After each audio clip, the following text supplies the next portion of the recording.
Bien, continuamos con más información y nos vamos a dar un lujo, vamos a hablar con Luis Seco, economista, alguien que te cuenta la economía muy sencilla. Luis, ¿cómo estás? ¿Qué tal? Buen día, gracias por comunicarte conmigo. Un placer. Bueno, además te podemos ver hoy a la noche con Seferino, ¿no? En el programa de Fortuna TV. Así es, podríamos decir que somos colegas, pero sería demasiado ya ponerme a tu altura, pero bueno, sí, tenemos un programa ahí con Seferino todos los jueves a las 8 de la noche, y así que estamos entusiasmados con lo que estamos haciendo juntos, y junto a Claudio Celano Gómez también, ¿no? De la revista. Claro, me gusta porque la verdad que contar la economía es algo que suele ser bastante complicado, ¿no? Sobre todo cuando las expectativas no son las que uno espera. Como economista te pasa, a mí como analista de mercado también me pasa, pero quería ver con vos, Luis, cuáles son los pasos a seguir entendiendo un número a ser que ¿preocupa o no? Porque volvimos a la inflación de mayo, una inflación baja para los números que teníamos, pero no cumplió con las expectativas que tenía el gobierno. ¿Cómo estás analizándolo? Vaso medio lleno, vaso medio vacío. Vaso medio lleno, el 4 que se estacionó la inflación, ¿no? El 4,2, 4,6. El 4% ese, ese umbral del 4%, es la mitad de la que había en los primeros 11 meses del 2023. O sea que sacate encima de cuestiones relacionadas con la devaluación y demás, o correcciones de precios relativos que el anterior gobierno no hacía. Estamos en un sendero razonable. Ahora, puesto en perspectiva a largo plazo, desde el 2011 para acá el promedio de la inflación es 3,8%. Entonces, estamos todavía encima de lo que es ese promedio mensual de inflación cuando uno toma todo el periodo de los últimos 14 años. Así que Cuando, estamos en un umbral alto de inflación, no está mal comparado con el pasado más reciente, pero todavía queda mucho trecho. Y desde el punto de vista de las expectativas, ya te termina, Ujú. del gobierno, evidentemente quedan cortas, ¿no? O sea, el gobierno está apostando, yo lo veo más como una apuesta que como una hipótesis de trabajo, de que la inflación termine convergiendo al 2% mensual, pero lo veo cada vez más difícil eso, ¿no? Eso te iba a preguntar, un Crowley-Peck del 2%, que seguramente en el día de hoy habrá disparado los futuros del dólar oficial, sobre todo sobre la circular 3.500, pero claro, ¿se va a poder llegar a converger al 2% con el Crowley-Peck en el 2024? Es la gran pregunta. Si el número estaba más cerca de 3,5, todo indicaría que en 4 meses podría descender, pero con un 4,2. ¿Sigue las expectativas o vos creés que es más razonable creer que el Crawling Peak se alcanzará en el 2025? Mira, soy poco optimista porque creo que, mira, a ver, es medio paradójico la situación. Porque vos decís, un gobierno que tiene una determinación enorme con el superávit fiscal y no solo un anuncio, te lo muestra en los datos. Te puede gustar más o menos cómo lo consigue, pero hay equilibrio fiscal. Cierra los grifos de emisión monetaria. O sea, hoy no, digamos, no hay ni déficit fiscal ni emisión monetaria. Vas casi bajo ningún concepto. Y aún así no alcanza. Entonces uno tiene que empezar a trabajar sobre otras cuestiones. Y a mí me parece que hay una cuestión clave, que es la que siempre aparece en estos temas, que es la confianza.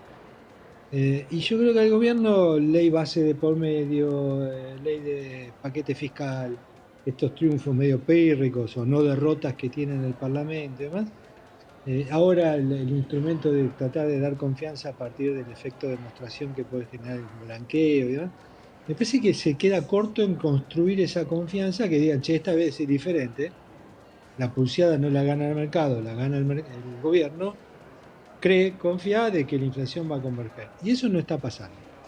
Y me parece que el core del problema es lo cambiario. O sea, como sigue existiendo una expectativa de corrección cambiaria a futuro y hay otros precios relativos de la economía que también están atrasados y que hay que corregir, la inercia inflacionaria no se quiebra. El gobierno está convencido de que la quebró y algunos economistas pensamos que esa inercia inflacionaria no está quebrada y que por lo tanto esa convergencia va a ser muy difícil que se produzca en el corto plazo, ¿no? Ahí te pregunto si el máximo shock para el mercado de confianza es eliminar los controles de cambio, ir a una unificación cambiaria o buscar un cepo más accesible o por lo menos eliminar alguna de las normativas que impiden la adquisición de dólares en la Argentina. ¿Crees que ese es el shock que está esperando el mercado para decir, bueno, confiamos en que esta vez es diferente y se puede lograr? Me cuesta ponerme en términos de esto es lo que espera el mercado. Ahora, yo lo que puedo decir del lado de la economía es que cuando uno abre la caja de herramientas que tiene hoy a disposición el gobierno para tratar de hacer ese shock de confianza, ese clic en la cabeza de todos los argentinos, yo lo que encuentro es que no tiene muchos instrumentos. O sea, yo te pregunto, Santiago, ¿qué hay? ¿Qué tiene? Abrí la caja de instrumentos. Y bueno, a ver qué tiene el gobierno.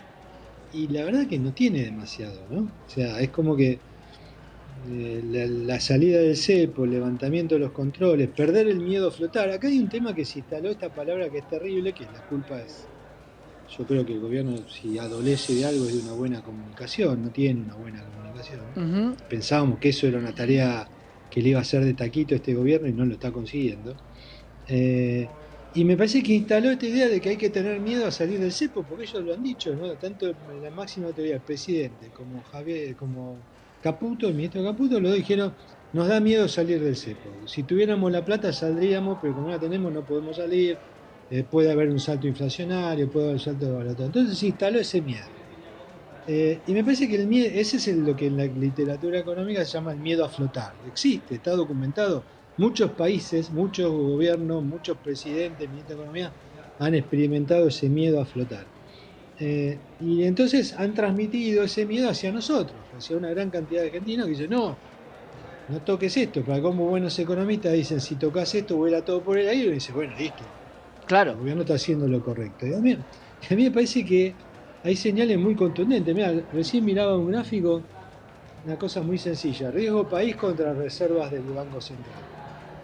Y vos te das cuenta que el riesgo país dejó de caer y se dio vuelta desde que el Banco Central no acumula más divisas. Entonces uno dice, che, pero ¿qué está pasando acá? ¿Por qué le cuesta tanto al Banco Central acumular divisas? Uno puede decir, fue la tasa de interés, ¿te acordás esa baja Sí, claro, de una tasa tasa de de interés interés muy baja. que vimos como prematura, que el mercado dijo, che, no te apuraste, tal vez no te hayas apurado? Eso pasó. El gobierno parece que no quiere usar el instrumento de tasa de interés porque cree que eso puede afectar la incipiente recuperación del crédito y demás. Eh, pero entonces vos decís, bueno, lo único que queda es el cepo. Ahora, si levanta el cepo va a tener que probablemente subir la tasa para evitar estas cosas no deseadas o estos riesgos. Entonces como que está trabado ahí. Claro, Me parece que las expectativas hoy están trabadas, ¿no? voy a usar el ejemplo de la caja de herramientas porque pensaba, una caldera que tiene que descomprimir por una válvula que tiene una tuerca, cuando buscamos en la caja de herramientas, la llave francesa no está. La llave francesa va a venir cuando venga la próxima liquidación de la cosecha gruesa. O tiene que venir alguien a traerme esa llave francesa. Pero claro, el plomero que está dice, descarto que alguien me ayude con la llave francesa. ¿Qué se hace, Luis? Porque acá está el punto que muchos plantean, cómo se llega hasta que venga el otro plomero para poder sacar esa válvula de presión que está haciendo que la caldera pueda estallar y en nuestra caja de herramientas poco hay para evitarlo. Siguiendo el ejemplo Bueno, de yo las no sé si vendrá, herramientas. yo no sé si vendrá otro plomero. Tampoco quiero caer en si es este equipo económico u otro equipo económico el que tiene que hacer la tarea. Yo lo que digo es que probablemente el gobierno cree que esa válvula se afloja sola, que es una cuestión de dejar pasar el tiempo y que no hay que intervenir proactivamente, y muchos otros pensamos de que esa intervención proactiva es inexorable. Ahora, vos cuando, como dice el profe de Pablo, de este lado es muy fácil, ¿no? No tenemos puestos los zapatos del gobierno, Claro, ni del presidente, ni del ministro de Economía. Opinamos, vemos las cosas de otra manera, tomamos distancia, decimos, che, habría que hacer tal o cual cosa con esa la, la- desparpajo, si la gran querés, frase de Pablo que la gallina participa y el chancho se involucra en el omelette de jamón. más o menos. Exactamente. Entonces yo digo, y ahí hay un tema fundamental que es que el gobierno ha elegido qué riesgo quiere correr y qué riesgo pretende dejar de lado. A mí me parece que tratar de dejar de lado de manera permanente el riesgo de ciertas fluctuaciones cambiarias que pueden afectar el humor, que pueden afectar incluso los mecanismos de formación de precios, compromete otros objetivos. Y hay un tema fundamental y que vos sé que has tratado, que es cómo hace el gobierno para convencer al mercado de que va a poder pagar su deuda. Porque puede ser que el gobierno diga, che, acá están los dólares que necesito para pagar en enero. Y el mercado enseguida le Enero-julio. empieza a preguntar, ¿y lo de julio? Y después va a decir, bueno, ahora tengo enero y julio. Bueno, y lo de... Y vos mirás las reservas. Las reservas hicieron una vuelta muy loca, ¿no? Recibe el Banco Central con menos 11.000 millones de dólares. Van a cero en mayo y hoy están menos 4.000, menos 5.000 millones de dólares. Entonces, algo está pasando, ¿no? Entonces el mercado le dice, pero ¿y qué pasó acá? ¿Qué vas a hacer? ¿Cómo lo vas a dar de vuelta? Y el mercado dice, y bueno, dice, no, no voy a hacer nada, voy a esperar que se acomoden las cosas. Y eso está generando un poco de incertidumbre, ruido y desconfianza, ¿no? Luis, una noticia que puede tomarse de una u otra manera, la renuncia del director del Fondo Monetario Internacional que manejaba la situación argentina. Un presidente que dice yo no quiero tomar más deuda. A veces decíamos si era la fábula del zorro y las uvas, ¿no? No quiero tomar porque no me están dando, prefiero decir que no tomo antes de decir no me están dando. ¿Puede haber alguna ayuda internacional? Entendiendo que tanto Diana Mondino antes de que asuma Javier Milei y José Luis Espert hablaban de 30.000 millones de dólares que el mundo tenía preparado para dar. Bueno, el mismo presidente dijo que tenía, ¿te acordás que fue un programa de Uh -huh. TV antes de las elecciones? Dijo, yo tengo los dólares para dolarizar. Mira, el tema de tomar deuda se ha creado este mito de que es malo. Y bueno, el otro día hablaba A con buena gente tasa, que dame no lo que está, sea, Luis. digamos, había hablado con gente no muy entrenada que me decía, che, pero ¿cómo hace el resto del mundo para financiar los déficits fiscales? ¿Se endeuda? Pero ¿cómo que? Sí, se endeudan, los países normales se endeudan. Lo único que se pueden endeudar a muy largo plazo y a tasa baja, por lo general, cosa que nosotros no podemos hacer. Entonces ahí está, ¿en qué momento te endeudas? ¿Cuánto estás dispuesto a pagar? Y yo creo que este gobierno hace bien en no convalidar la tasa de interés que hoy tendría que pagar la Argentina, porque es una tasa prohibitiva. Más allá que uno puede pensar, tomá esta tasa y después cuando te vaya bien, conseguí otro crédito más barato y cancelá el préstamo anterior. Pero me parece que no está mal lo que está haciendo Caputo. Es difícil que incluso que consiga algo. Muchas veces las tasas de interés muy altas te significan racionamiento del crédito, ¿verdad? Lo que refleja es que no tenés crédito. Y eso es lo que tiene que tratar de cambiar. Ahora, no lo puede cambiar ni siquiera con esto que te digo, ¿no? Con hechos concretos, con números que vos mirás y decís, che, hay superávit, hay equilibrio fiscal, no se emite. Y aún así el riesgo país no baja. ¿Por qué? Porque tiene el problema de la política cambiaria que para una gran cantidad es inconsistente porque tiene estas consecuencias financieras, ¿no? Entonces, y después déjame decirte otra cosa, no es cierto que el gobierno no se endeuda, digamos, la deuda en pesos crece, no crece tanto como lo muestra el stock de deuda, porque básicamente en buena parte de todo el crecimiento del stock de deuda es ajustes de evaluación, porque te acordás, toda la deuda que se emite es Uh -huh. ajustada por cero, por el dólar o duales y demás, todo eso, cuando se corrigió el tipo de cambio, cuando hay inflación, aumenta el stock. Ahora, hay una parte de la deuda en pesos que también creció por fuera del stock, y hay otro tema de la deuda muy importante, que es lo que hizo el Tesoro con el Banco Central, ¿no? Hoy el Tesoro tiene mucha más deuda que la que tenía antes. Fue un sinceramiento de una situación previa, pero que puso sobre blanco y negro también la vulnerabilidad fiscal de la Argentina.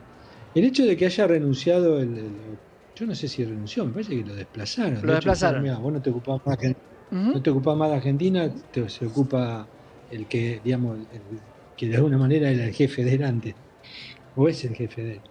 Y me parece que eso no es ni bueno ni malo. La ventaja es que Valdés tenía una relación espectacular con Federico Sturzenegger, o sea, el que se desplazó. Tenía buenas relaciones con Federico Sturzenegger, muy buena relación con José Luis Daza, que es el viceministro de Economía. Yo habría un compás de espera ahí muy positivo. Ahora, con Cubedú no creo que vaya a haber problemas, pero también te refleja esta, si querés, una buena, es decir, el fondo no quiere enemistarse con Argentina, tener cosas que generen algún tipo de sospecha sobre las actitudes del fondo respecto a Argentina, de forma tal de que quede claro de que lo que se firma y lo que se hace es de común acuerdo. Pero también al mismo tiempo yo creo que hay un poco de... Estas cosas generan cansancio, un poco de animadversión, no, no son gratis, no son gratis. La burocracia del fondo es una burocracia pesada, a largo plazo, con mucho respeto interno por cada una de las personas que trabajan ahí. Digamos, me parece que estas cosas que a veces tienen una raíz más política y con este objetivo de decir, che, no hagamos ruido y que si tienen problemas, que son los problemas de los argentinos, me parece que no lo veo como algo bueno, más allá de que el gobierno lo pueda festejar, le torcimos la mano al fondo o a Valdés, en realidad, me parece que es medio una chiquilinada que no ayuda mucho, ¿no? Ahí, Luis, quiero meterme en algo muy puntual. Pasó ayer, sacando todo lo que tiene que ver con la política, yendo a la economía, ¿cuál era el verdadero desfasaje, no de los 3 ítems respecto a la movilidad jubilatoria, sino simplemente al aumento? Porque claro, cuando vos tomabas los 3 ítems no era 0,4 del PBI, sino que era mucho más. ¿Por qué no encontró una manera diferente de decir, bueno, voy a dar un bono, por eso lo veto, porque creo que la solución es esta por ahora, y si la economía funciona y la soja no vale lo que vale y todo empieza a mejorar, acomodo un poco más las cosas más adelante? ¿Por qué se fue al ruido político antes de decir económicamente posiblemente podía dar un bono que lo podría sacar de algún otro impuesto por ahora? Sabemos que no es lo mejor, pero el impuesto país sí se aumentó 10 puntos y no hubo inconveniente. Muy buena pregunta. Yo creo que el presidente tiene una prioridad que es marcar la cancha desde el punto de vista de la autoridad fiscal, ¿no? Y no le importa mucho qué intereses o cuáles son los sectores o las personas o los grupos, digamos, sociales afectados. Te puede gustar más o menos, pero él está dando esa batalla cultural respecto del saneamiento de las cuentas públicas. Ahora, ayer hubo algunos discursos parlamentarios. Yo soy de los que mira Diputados TV, Sí, voy a mirar Senados TV, digamos, pero viste que no tengo opción. los discursos son para que los levanten en algún lado, porque no es el tema que estás tratando. Podés traer desde Irigoyen si querés, o desde Eh, antes, pero no es el tema Pero que estás hubo, pero tratando. hubo, pero hubo algunos diputados, ahora no me acuerdo bien si fue Massot o quién, alguno de los jóvenes, que dijo algo muy interesante respecto de que responde de alguna manera a tu pregunta, ¿no?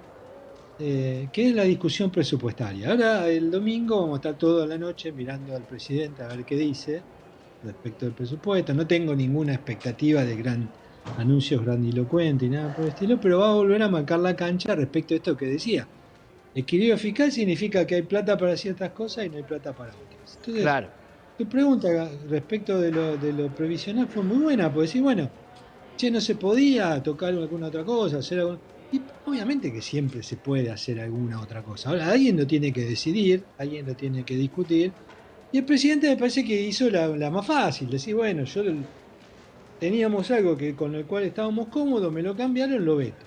Ahora, viene una discusión presupuestaria que yo creo que esté a la altura de las circunstancias, ¿no? Porque vos, y cuántas veces te habrá pasado en el pasado que hablas con algún economista, algún experto en presupuesto y dice, no le des bolas, apruebas cualquier cosa, después se cambia de un día para otro con un decreto, no tiene sentido. Bueno, yo espero que se revalorice un poco la discusión presupuestaria en Argentina y que cuando, digamos, imagínate tu hogar o tu empresa, cualquier unidad económica, ¿cuántas veces tuviste que decir, no, para esto no hay plata? Claro, no hay.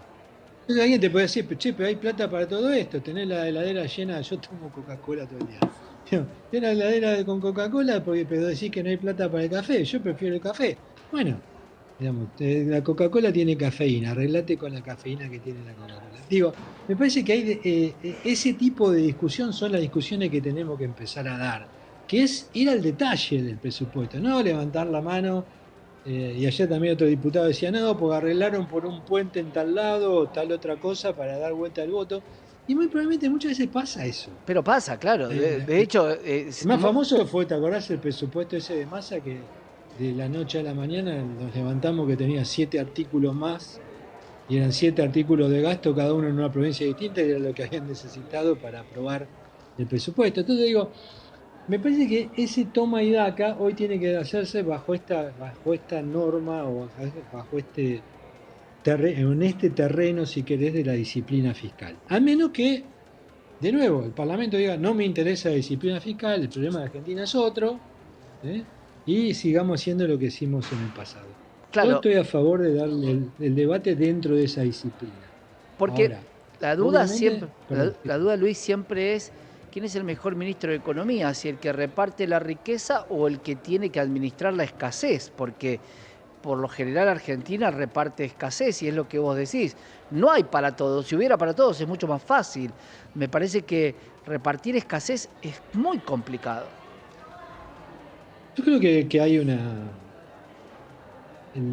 la base, digamos, de la discusión de la política económica es siempre las prioridades, lo que te decía antes, qué riesgos se corren, qué no se corren, cómo hacer para mitigar ciertos riesgos, entonces cómo se gasta la plata, quién paga los impuestos.